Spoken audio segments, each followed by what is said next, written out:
Welcome to the latest edition of Altrincham Talks, the business edit. Today we're joined by Catherine and Aidan from Lovingly Artisan. Welcome. Oh, thank you. Thank you for inviting us. Oh, no, you're more than welcome. So for the next half hour, we're just going to talk a little bit about you guys, about your background, how you ended up doing what you're doing and what the future holds for you, and a little bit about the town as well. Brilliant. Okay. Let's start with both of you. How did you end up with Lovingly Artisan? We started 15 years ago. Yeah. We started 15 years ago. Firstly at home, tiny little thing, little lean-to greenhouse by the side of the house, domestic oven, little mixer, a couple of bread baskets, and just started baking. Very quickly grew, and we got a garage outside Altrincham train station, just at the main line into the Lake District. And we started there sort of, you would say in earnest. We had an oven, a mixer, a table, a rack, and a coffee machine, and that was it, and a counter. And that was it. And was it a hobby for you when you first No, started it wasn't. at home, or? I've been baking since I've had bakeries since I was 24. So I set up my first bakery when I was 24. I had been at college in the States and came back and thought, I'm going to start my own business. And started, much to my mother's disappointment, said, don't go into business on your own. Don't do it. Because my granddad had been a baker, had been the baker in Ambleside. So it was a sort of a family thing. But anyway, I ignored her completely and started, and so yes, so it had a bakery for a considerable length of time. We just in the course of things, that bakery had grown quite considerably. I was supplying Manchester, but then as we expanded, I had a very unfortunate fire at the wrong time, and that was traumatic at the time, and unfortunately that business folded. But it was a massive life lesson. I think one of those things in business you start to realise is that when you go through real hardship, it is when you learn what business is really about. And it didn't stop me. It actually put more fire in my belly. And then it was starting clean, starting all over again from scratch. From home. From home, with nothing, and properly starting with nothing. No access to funding, nothing like that. Just, we've got to do this. It's got to stand up from day one. And the best discipline ever to have that restriction over you. And so we started, and it was bread again, sourdough bread. So we set up, even 15 years ago when we set up, sourdough was still, relatively speaking, in the north. It wasn't. Just everybody knows about it now, but it wasn't like that. Yeah. But we could see that the whole sourdough thing was growing for several reasons. It was and largely about the health at the time. You could see it had those characteristics about it. So we sort of built the business around that. We connected up with a farmer over in the northeast, an organic farmer called Andrew Wilkinson, who had recently started farming and growing long straw heritage grains. That gave us a core value. We thought, right, we're going to stick to these ancient grains. We're going to do organic. This is going to be our thing. We're going to specialise. We're going to do sourdough. And it went from there. Altrincham Station was a great location because a lot of London commuters, just the right people for coming and buying the bread. They could smell the bread on the station and the coffee. And it was great, really good little buy. But we soon outgrew that space. Mm. And then we moved into some purpose-built... on a purpose-built farm, I say farm estate, but right by the side of the road, little units, but all converted for food. And we got a particularly good big barn that had been converted for food, and we moved the bakery to there. And then business grew from there. And the link to Altrincham came after about 5 years. We had Storm Desmond. Now, that had a devastating effect on our business in the Lake District because we were mostly based in the Lake District. And Storm Desmond came along and literally the Lake District closed down. So 75% of our business at the time was wholesale. We had very little retail. The numbers weren't going to work if we just sat. So I said, I'm getting in the van. I'm going to Manchester. I'm going to get some business. We knew Nick and Jen from... Altrincham. So Nick and Jen from the market had been travelling through, saying hello, saying we're doing something down in Altrincham. Do you want to come? And we kept saying no. We just weren't ready at the time. Really, they took over earlier that year, and then I suppose in the November of that year that they took over the market, I came knocking on Jen's door and said, you said I could maybe have a table, Jen. Would I have a table? And I quickly built up a round in the city centre, and then would do that round and then come here and stand on my table in the market with loaves of bread. And that's how it started, a little more than, or just about 10 years ago. It was about November, this time of year, about 10 years ago. We started on the market, and then our relationship from Altrincham has built from there in the nicest possible way. That's how we ended up here. Brilliant. And Catherine, I'm sorry, I know you've got a tickly throat today, so I'll try not to ask you too much. Have you been involved since the very beginning of the business, or have you sort of joined in as time's gone on? I suppose really initially my involvement was a supportive partner. I had my own business at the time. My background is business development and marketing. So I was really involved in the vision, and as a couple, we very much united our thoughts in what we wanted to achieve with the bakery. And it wasn't really until 5 years later, then I had the opportunity to join the bakery, to dovetail my skills into the bakery, learn how to be a baker, which was interesting. A shock, I would say. But yeah, it was the hardest thing I've ever done. I thought I was fit, and then I realised I wasn't. And it was brilliant. And I think from that point, we've always been shoulder to shoulder, uniting very different skills, bringing the concept of the consumer always sits in the centre of the business. We always want to have that close relationship with the consumer. And I suppose my background was all about consumerism, serving, offering good experiences and retail.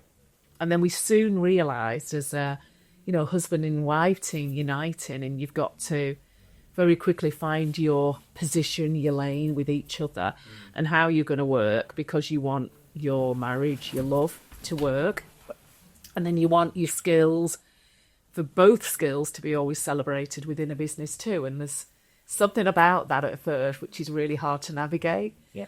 But I think because we were both passionate about business, Aidan was so passionate about bread, I was so passionate about the consumer, it just really quickly happened. Match made in heaven. Yeah, it sort of was, and it wasn't, people sometimes say, was it really hard to unite your businesses together? And actually, no, it wasn't, because we had the same view on what we wanted the business to achieve, and that was putting bread in the centre of the table, good bread made from ancient grains, bread made from great grains. And we both have a real love for working with our customers, for working with those we serve. So it really, really worked. And I think now, as we are, as Aidan said, the business is 15 years old, I think we've really got into our swing of how we want to drive the business forward. And us landing in Altrincham 10 years ago, it's probably, heading into our 11th year now, was the perfect time for the business. We were really, privileged that Jen and Nick helped us get here. They nurtured us. They showed us how to train. Jen was amazing, just nudging us here, steering us there, giving us so much encouragement to start trading firstly, from a table. When we first started trading at Altrincham, we had literally a table and probably about 20 loaves. And those first 20 loaves, selling those first 20 loaves, for us at the time was a real achievement. We'd never done that before. And now when I think about what we do now and how many loaves we sell now, we'd be mortified if we sold 20 loaves. That would be a really bad day. I've walked past the shop often on a Saturday morning, and there's been queues of people queuing out waiting to buy bread from you. It's unbelievable. We love, there's something, we were talking about this on the way down here to Altrincham today, there's something really magical about this town, and very few towns have it.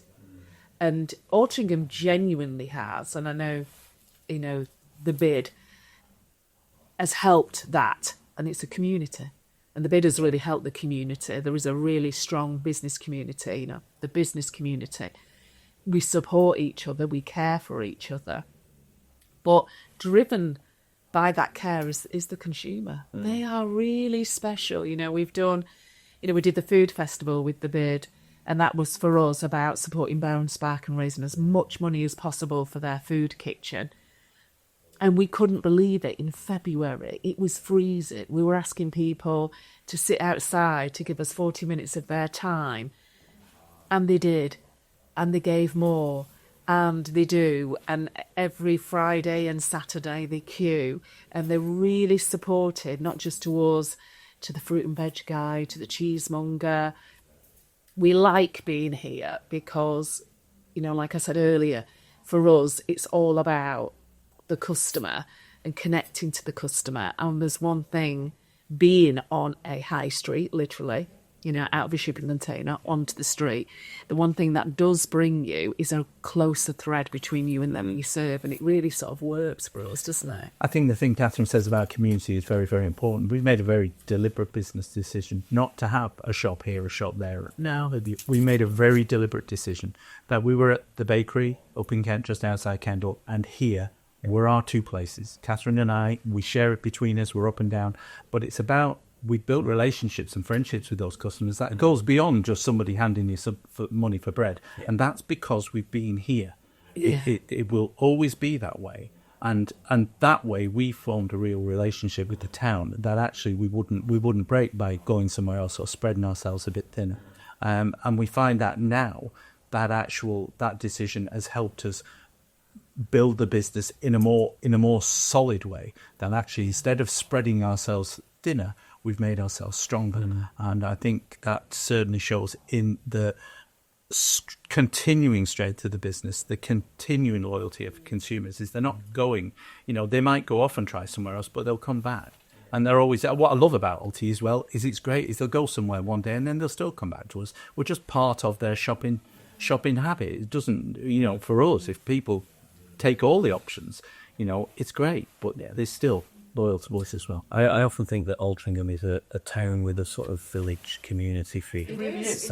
If you think about traditional village bakeries and village sort of butchers and things like that, people go in and they know people on first name terms, and you build up a relationship with your customers, don't you? Absolutely. And it's the same with a lot of the establishments in and around Altrincham. And I think that is so important, social connection. Yeah. We were talking about this as well on the way down. We were talking about the importance of visiting a store or visiting a market, especially for, a developing family, a family of all ages, that they get to genuinely communicate.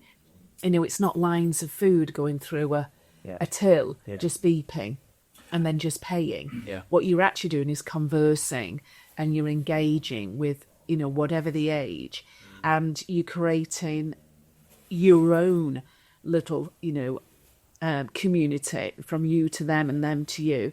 And there's something incredibly important about doing that in such a busy world. People need to have a connection. Yeah. People need to talk, and we love that. I think that shows in the longevity of the businesses within Altrincham as well. That they open, they are adapted and adopted by the community, and so they continue to trade and trade well. And it's that strength that makes such a lovely balance to the town. I think there's so many people, so many areas around Manchester have tried to emulate Alti Market, the feel of Altrincham, but they've not been able to. And it's very noticeable recently how there is a trend of more people coming to Alti, out of town to Alti rather than Alti into town. And I think that's a particular strength in Altrincham. I think the bid's done a great job. I mean, obviously the bid is funded by the people by the businesses of Altrincham, and the main reason the bid exists is to increase footfall for the benefit of the business in Altrincham, but also to help make Altrincham a better place to come and visit, so they can attract their employees. As people want to come and work in Altrincham as well, and they've done such a fantastic job of that, as well as building community within the businesses, I think, around as well, through networking and various other things. I think the other thing that they've done is they've shown us all how to navigate with each other. That they've shown businesses how to support each other, and shown businesses how to collaborate. And, we think that collaboration is such a secret to success for businesses. We collaborate with our neighbour, the cheesemonger. We collaborate with Mark, the veg guy. We'll collaborate with Reserve Wine. All the like-minded businesses that are within Altrincham, we collaborate all the time with Dun & Barn. And they're an amazing business on the way into Altrincham. And I think that sometimes when you're new in business, one of the things to discover first, and certainly when you first grow to business, is the art of collaboration. is to put your hand out and help somebody else, or put your hand out and ask for help. Either way, it's a really good strategy to have in a new developing business. Yeah, build it. You've got to build those relationships, whether it's other businesses or with your customers, suppliers, whoever it might be. Talking about suppliers, you wanted to keep control of your supply chain, didn't you? So tell me a little bit about that. We did. We've gone on a real journey the last 5 years, really, which has just come to fruition. We were aware that things were not good in the Ukraine area, and it was talked for some time about war. But when the war started, we were an organic. All our flour that we were using was organic. What we had no concept of was that the grain for our organic flour was coming from the Ukraine, wholly from the Ukraine. It was coming from the Ukraine over to the UK, to the mill that we use down in the Cotswold. Mill there, shipped up to us. The prices went through the roof straight away, but they did for everybody because it's a traded commodity, so prices of flour went up. Yeah. As with other commodities as well, sunflowers and oils and everything went up. And immediately, because we'd been aware that there was potential of a problem, we thought, this is really sticky for us. And then the supply chain adjusted itself, and the mill started sourcing flour from other parts of Eastern Europe, from Romania, but the quality just went completely all over the place. So it became very difficult. Organic flour is different, is that the millers cannot make any additions. They can take the grain, mill the grain, and put that in the bag. That's it. End of story. They have to make legal additions. So if it's white flour, they have to add things like niacin and folic acid and calcium carbonate. And they have to add those things in. So we sat down and talked about it. And I said, we need to be finding out if we can grow grain in Cumbria. Wow. Can we grow grain? Can we get... Now, Catherine was chairman of Kendal Farmers Market. And with some great traders on there, there's a particular farm up in the Aidan Valley, which is North Cumbria, Penrith area. Very, very fertile. Is called, the nickname for it is the Golden Mile, because the soil is so amazing. And we asked Yannicka, who's a farmer from up there, and we said, Yannicka, you wouldn't fancy growing some stuff for us in a quite uneducated, glib way? And she said, I'd love to do that. And then floated that back at me. I thought, right, where do I take this now? I took that, and I went to our farmer over in the northeast. So Andrew Wilkinson, dear friend who we'd worked with from the start, and said, Andrew, can you help us? We'd like to see if we can grow grain in Cumbria. And he said, yes, I will. He said, but what are you going to do with it when you get that grain? I thought, oh dear, there's a problem. So I said to him, well, you wouldn't help us build a mill, would you? So Andrew, we just caught him where he had stopped. He is a farmer miller, and he just sold the milling parts of his business. So he was actually free to do that with us. And a journey that started then, sort of 4 years ago properly, we started on. We sourced the flour mill. We got the stones from Germany, the best granite in Europe. We then took the stones to Copenhagen, where an Irish millwright in Copenhagen built this mill for us, copied from a very, very old design, and built this flour mill for us. And then Andrew really got all the other pieces. It is immensely complicated, but all the other pieces for this mill, and we've put the whole thing together. We got a space just down the road from the bakery, like minutes away, and we can mill. The net result of this mill is we've got this beautiful stone mill where we can mill 2 to 3 tons of flour a day. So it's not a toy, it's a very significant piece of equipment. But also we can mill the finest flour possible. Andrew is one of the most skilled millers in the country, so his knowledge was vital. We then, for the first year, with the tailors, got to this point. We asked Andrew if he would come over to the Taylor family in the Aidan Valley and help them grow this first crop for us. So we started with rye because it's very easy to grow. Andrew provided the seed and the knowledge to them. They were in total disbelief. We had to say, listen, grow it with nothing. And they said, oh, that doesn't work. You can't grow it.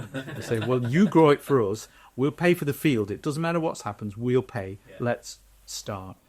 They planted this seed, and we can remember Ben's parents, who still live on the farm, Ben's dad saying, he said, I looked out the window every day and it got tore and tore and it just kept going. Now you have to bear in mind that modern wheats are literally a foot tall. They spray them with shorteners and everything. The reason they do that is because when they combine them, the straw actually inhibits the combine harvester.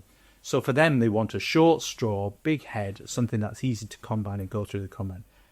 This rye stopped growing when it was 7 feet tall. Wow. And provided this first crop, they were absolutely delighted. They entered it into competitions and things. So we had our first crop of rye. We had a mill, but we didn't have a miller.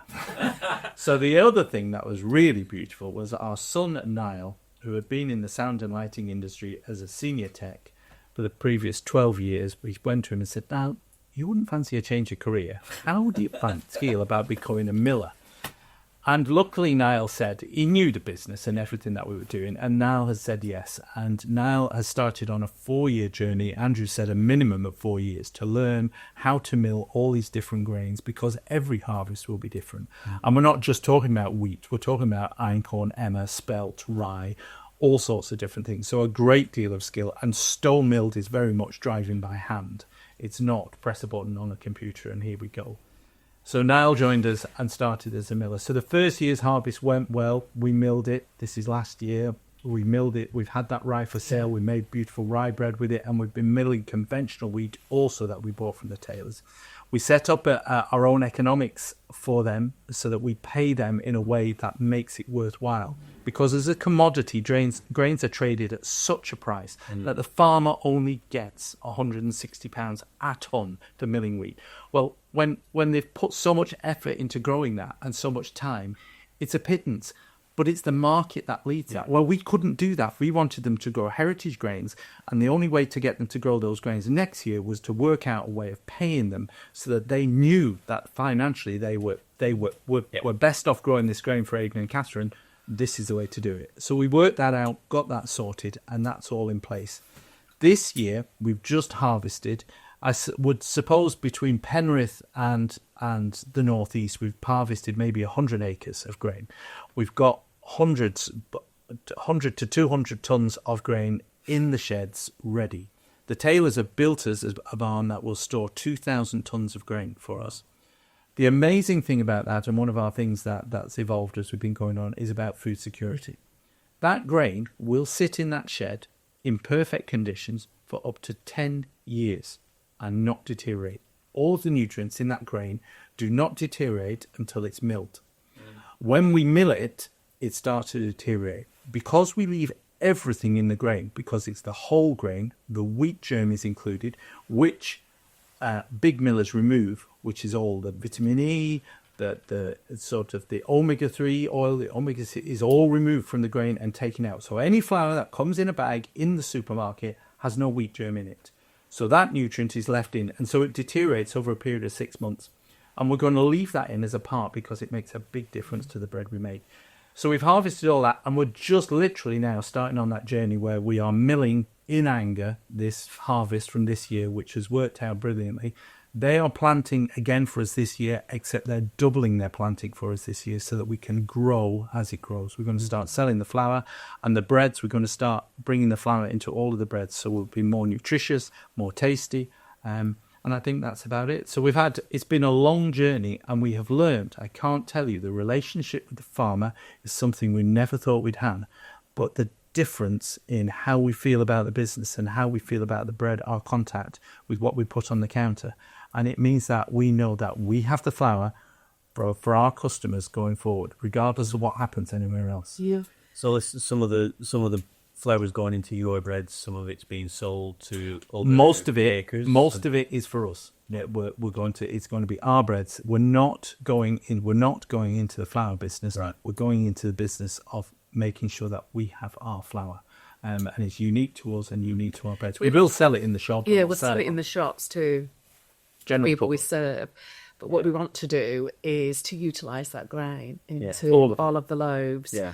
And, just picking up what Aidan said, what we've always known is it will have a huge impact on the flavour and nutritional value. When the tailors agreed to, no pesticides, no fertilisers, this was a whole new world for them. But it's a new world that they're embracing, and that was really important to us for nutrition, flavour, and we are very excited. It's lovely to be here with you on this week, because this is the week that the grains are starting to travel through the business. This will be our first week introducing the grain now and the flours, and it will have such a significant impact on the breads, what we serve, and what we produce in the future. The pressure on the farmers now is intense. The way that they receive funding and it's all fallen apart. And what we've enabled them to do is they're farming in a genuinely regenerative way. So they're not using chemicals. Yeah. They're growing these ancient grains, which the roots go deeper into the soil. So it's allowing them to rebuild the soil. So it's allowing them to fit in with the demands of the consumer and the demands of climate change, but actually in a financially positive way that we're paying. So there's nothing flaky about it. This is here and here to stay. As long as we can sell the bread, we can pay them, and the whole thing works. So it's far more than them just growing a bit of grain for us. And very much, and we're going to be largely wholemeal mill, because the other thing is all of those nutrients, 70% of all the nutrients are actually in the bran. Most people eat white bread. You've had 70% of the nutrients removed. Right. So we're making sure we put those back in, keep those, and make beautiful breads with those. I'll look forward to coming along on Saturday morning to give the grain a try. Yeah. You did great. Let's talk a little bit about the business side of things, because obviously you've got a passion, or you've both got a passion clearly for what you do. We could talk for hours, I'm sure. I'm going to ask you when we've finished about how to make sourdough bread, because I've only made it once and it wasn't very good. The business is self-sustaining, obviously. What are your plans for growth moving forward then? What's next for you? You've got the supply chain, you've got the shop here, you've got the bakery up in Kendal. What's next for you? I think for both of us, it's really developing on what we have within the business. So one of the things that we want to develop next, so the flour and the grain and the mill are at the core of everything we're doing. So our next step is to produce using some of our surplus breadcrumbs, and some of the grain that we're milling is pasta. Right. Because for us, it's just a natural progression for the business. And, we're always looking at how can we serve those in a better way, and giving them really nutritional pasta, something that's accessible to all. And then the most random thing that we want to do, which we both smile about, is, I don't know if you have a dog, Paul. Do you have a dog? We do have a dog. Well, that's all right, because everybody has a dog in Altrincham. So one of the things that I want to do, and we have a wonderful colleague that works at the top market, at Altrincham Market, called Annie. And she's just this nicest human being, but she loves dogs, and she has this tribe of dogs that come and see her. So I said to Annie, Aidan and I are thinking about creating a sourdough dog biscuit. I barely got words out of my mouth, and that was it. No, you need to do this. These dogs need this. So with our bran, which would be a waste product from the mill, and our breadcrumbs, which would be a waste product from just general production, we're going to create a sourdough dog biscuit. Our dog Dora Bear would be more than happy to be Dovetailed Bear. I just adore that name, Dora Bear. Well, Dora Bear will love them, we hope. So it's about utilising the tools that we have in the business. So we've made a massive investment with the mill, and we have to get the best out of it. So one of the other things that Aidan wants to develop from the mill, from all of the tools that we have within the building, is from the mill is bran produces amazing pellets, and that we have a wood-fired oven. Right. So we have a wood-fired oven. So if you mill a ton of grain, from that ton of grain, you will get 850 kilos of fat and get 150 kilos of bran. And what normally happens with that, it just goes off for animal feed. But we've paid for that grain. So we were sat down when we started milling. We thought, we've got all this bran. If we just keep building up bags and bags and bags of bran. And anyway, so I've done some research. We've done some work with a particular company, and we've managed to produce fuel pellets from the bran. Gets compressed down. A little bit of a recipe goes into it. You have to mix a little bit of oil with it just to bind it together.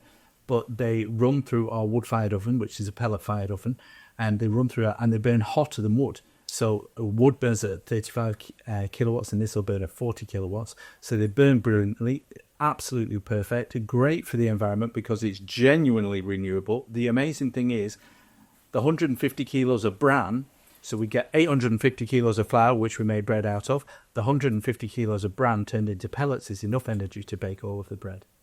Total full circle. So it was that, and then the other, as Catherine touched on the breadcrumb idea, that's a business-wise, the reason the waste is such a draw on a business if you let it run away. Yeah. But actually, we looked at it and we looked at the breadcrumb. But it's very hard to judge how much bread you're going to sell every day. Yeah. And if we don't sell it, it's waste.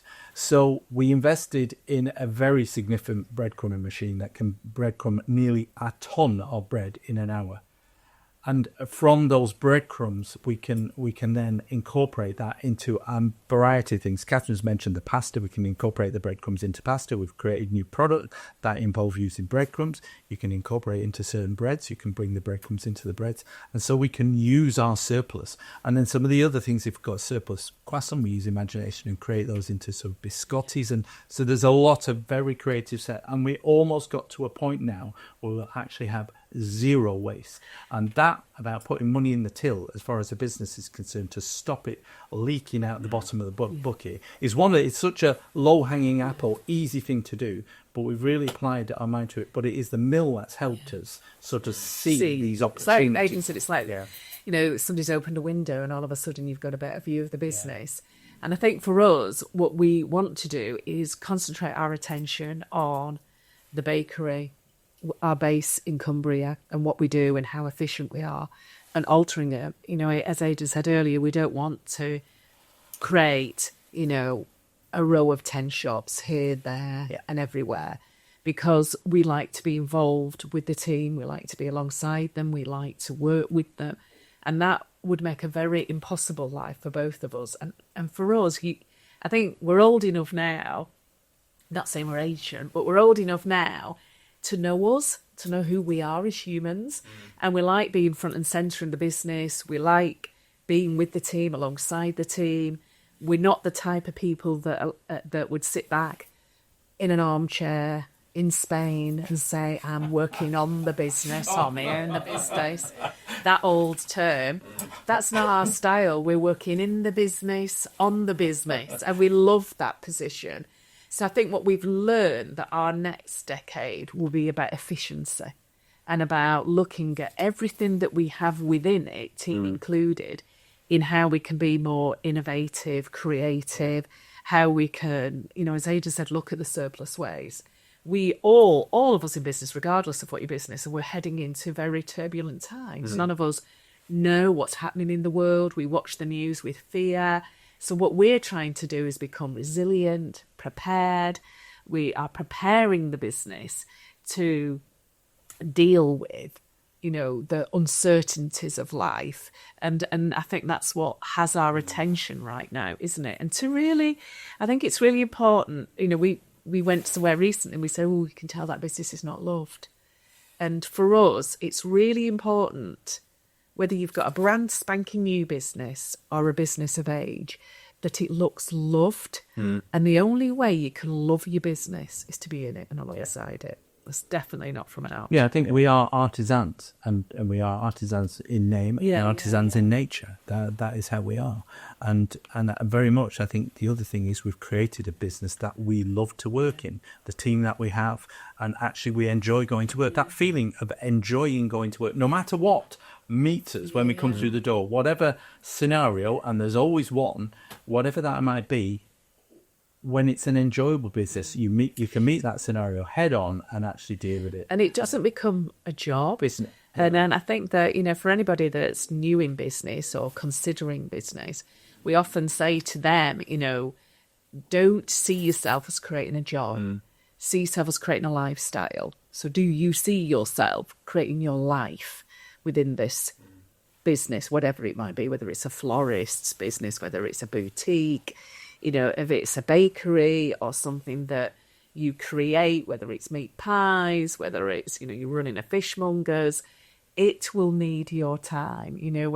When something goes wrong or something breaks or something's not quite right, the business will call upon you, and you've got to love it that much, like you would a child, that you wouldn't do it an ill service by not being there. And I think that's really, really important for us. Because I think both your passion shows through in bucket loads.